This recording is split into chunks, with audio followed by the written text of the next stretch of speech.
A parent has just asked me, how are you going to solve, as the Director of Technology and Innovation, the problem we have with AI in our school? And if you're new here, my name is Vaughan Littlejohns. I'm the Director of Technology and Innovation in an international school, and I've just spent the last hour in a conversation and discussion with about 20 parents of our community. And I'm just going to, in the next 10 minutes, highlight probably the 5 most common fears that we discussed and the solutions that we're looking at implementing. Because at the end of the day, we are better together. We got to focus on solving this AI innovation rather than fearing it. First, we just need to address that elephant in the room, that teachers aren't being replaced by AI. AI is here, yes. AI is very, very powerful in enhancing our learning, enhancing the engagement of our students, and also it can be a very powerful tool between parent and child in regards to helping bridge the conversation gap and that generational gap between technology use.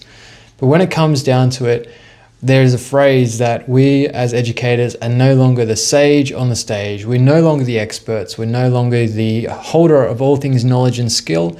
We are now the guide on the side. We are the person that is coaching, mentoring, and facilitating growth in the areas of agency and interest of our students. And this is something that we talked about really strongly, because there was this idea that what are we doing to enhance the learning of our students? What are we doing so that my child can be supported? What are we doing? Because this teacher has created an assessment using AI, have then issued the task, then given feedback using AI, and the student has done the same. How are we going to protect this? How are we going to regulate this? What are frameworks are we going to put in place? These are starting to unfold in the most common areas that we are seeing between the school, the parent, the student, the teacher, and now we're looking at how do we actually solve these issues. That brings me to the sort of solution here on this one, that we are better together. This is a conversation. This is not a witch hunt. We are not about policing. We are about informing and educating. The role of that educator is shifting. It is going from, again, the expert to the coach, to the guide, to the inspiration. But at the end of the day, this technology is a tool, and it is there to help us enhance our experiences when it comes to learning. Because this brings me to the second point, that students are already using AI, regardless if you want them to or not. Your child, your student, they're all using it. And the reason I say this was because the other day I actually surveyed 84 grade 6 students, and I asked them one question: who has used ChatGPT? Every single hand went up, every single one. And this is a really important point, because only 6 months ago, back in Australia, I asked the same point to about 200 grade 8 students, and only about 50% put their hand up.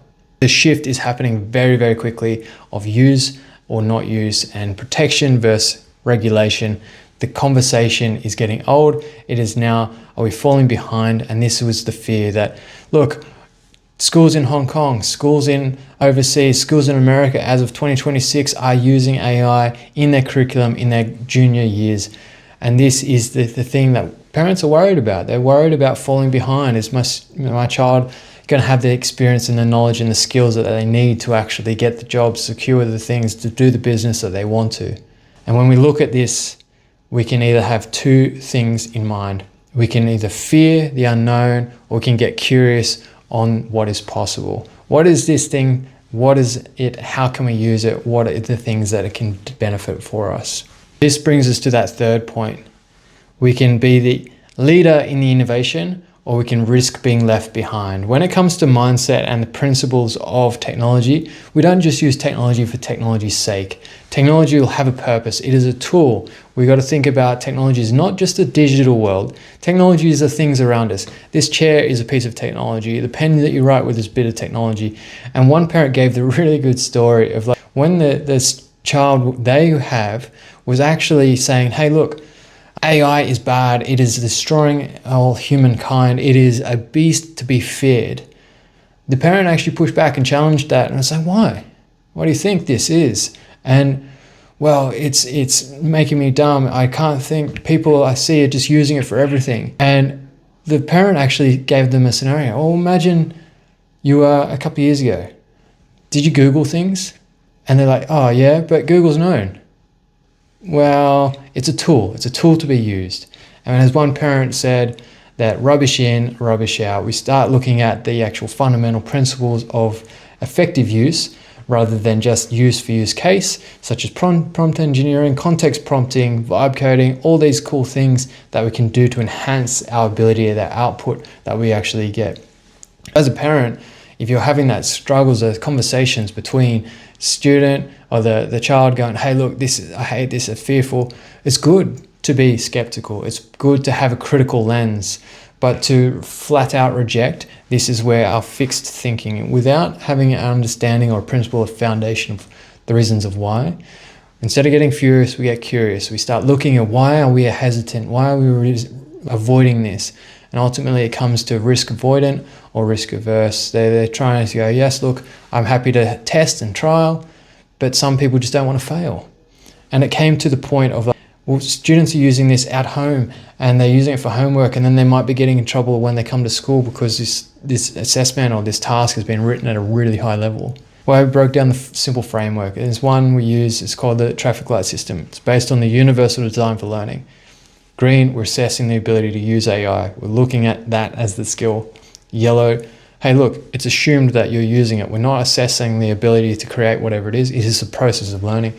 And then red, no, we're assessing your ability to use your own brain in the sense of critical communication, or the ability to actually analyze or communicate the thing that you're learning from a different experience rather than just digital. And this is the fourth point. How do we actually use it in classrooms? And this is the concern that parents were having, where, well, a teacher is using it for feedback, a student is using it to write all their responses. What's actually happening? Who's learning what? Well, at the end of the day, it comes down to communication. It comes down to having a clear framework in mind, and this is where context matters. Some parents one specifically gave a really great analogy. They said, hey, look, we've got to think about technology as if it was a fire and a knife. If you use it the right way, you make an amazing meal. But if you use it the wrong way, you can burn and cut yourself. It's the same thing with any technology, but I thought it was a great way of explaining it, because at the end of the day, that's how they told it to their student, their kid. They said, hey, look, I'm skeptical of it. I'm like looking at certain things and just testing the waters. And this is what we call our AI minimum toolkit. We start small, we scale up big, but eventually we have to get in there and we have to test. And one parent had a really good point of view. They really said, hey, look, the era of AI is here. We can either embrace it and we can no longer stick our head in the sand, because it is here and it's here to stay. If we ignore it, then we're going to actually be left behind. It comes to back to that mindset of innovation rather than fearing it. This brings us to our fifth point of like the most sort of raw experience the parents said. It's like they said their student or their child said, you just don't get my generation. And I feel like nearly every generation will say that to their parents at some point. But this one was in context of, hey, look, we're using this AI. Parent has no idea about what they're doing, how they're using it. And the kid just said, you just don't get me. You just don't get my generation. And there's this old analogy, this old theme that children in these days are digital natives. I said, no. It's all a myth. They don't come out just understanding technology. They understand little by little because it is explicitly taught. When we are looking, and what you can do as a parent or a teacher is question how are they using it? What are they doing for it? What are they learning? Just being curious and learn alongside them. And this is exactly why I'm doing AI vibe coding with my community. I personally want to learn AI vibe coding because I have to teach coding for my grade 8 and 9 classes. And vibe coding is one of those things that is breaking down the barrier between hardcore software engineering and computer science, and the ability to execute on a plan and a strategy in a business very, very quickly. And I gave the story in this meeting of my brother had spent nearly 30,000 British pounds trying to build this app about 10 years ago for his construction business. And the other day he described it to me. I grabbed the transcript, I analyzed it, I created a minimum viable product sort of outline, and then I vibe coded it in about 10 minutes and I gave him a working prototype. Here's your app. Now, He was like, wow, this is amazing. And this is what we're talking about when we're looking at how do we innovate and how do we change our thinking. And the parent community has this great idea of doing an innovation Shark Tank thing for our school. Over the first 4 terms, we're looking at business thinking, entrepreneurial thinking, the ability to actually do problem testing and have that project in mind. And then eventually we're looking at running the technology space and building these minimum viable products so we can actually engage and actually have this real connection between the education you're doing and the real world of business and employment and all those things and real world impact. Because one parent made a really good point that their child at 16, 17 is more socially aware, more conscious of the real world problems that everyone is experiencing than they'd ever seen before. I know in my generation, their generation, we didn't really understand, or a lot of us didn't understand the biggest contexts, but it's now. It's front facing to everyone about all these global issues, and they are wanting to address them. When it comes to those 5 things, remember, teachers aren't being replaced, neither are the parents. We are now the guides on the side. We're no longer the experts in everything. We can build this in together because students are already using AI. It don't matter if we want them to or not, they're using it. We just need to help them do it in an ethical and reasonable way. That shows us as lifelong learners, we are actually modeling success. We're, rather than being fearful from this thing, we're actually leading the way of, hey, this is how we think about our process of thought. This is how we contextualize and communicate, because at the end of the day, we are only as good as the communication that we can exhibit. We're only as good as the relationships we can build, because anything that we use has to come back into reality, and it has to be working with others. And that brings us to those last few points. You can support your child, you can support your student by really enhancing the way we communicate and collaborate. Because at the end of the day, we've got those soft skills to consider. The final key point is AI isn't here to replace human connection. It's only here to enhance it. It's to reduce our burden in regards to things that might take us a long period of time, and now enhancing our ability to speed up.